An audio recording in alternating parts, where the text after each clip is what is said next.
Idi matlaonyon manremaan ti preemptive evacuation ti sumagmawano a pamilya nga apektado iti panaglayos. Nasurok mat iti 5,000 a pamilya ti nagbakwit.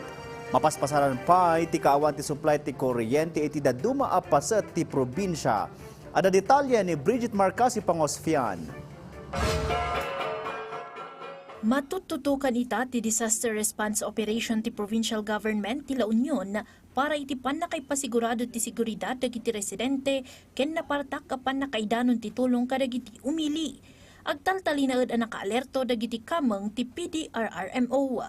Kas kapartakan nga dang kadagiti residente a naapektaran ti saan a napintas a panawon nang rugina nang iwaras ti PLGU iti kinarton a food packs ijay bawang, Agoo, Aringay, Luna, Bangar, ken Baknotan.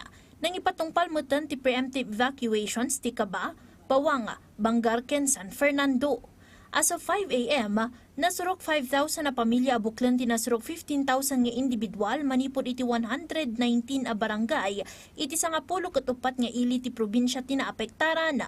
732 a pamilya abuklan ti nasurok 2,000 nga individual ti temporaryong agtaltalinaed kadagiti evacuation centers.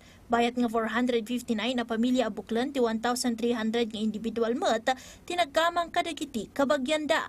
Agtaltalinaed met nga awanan ti supply ti kuryente ti 42 a barangay ijay Agoo, Bawang, Nagilian, Luna, ken San Fernando.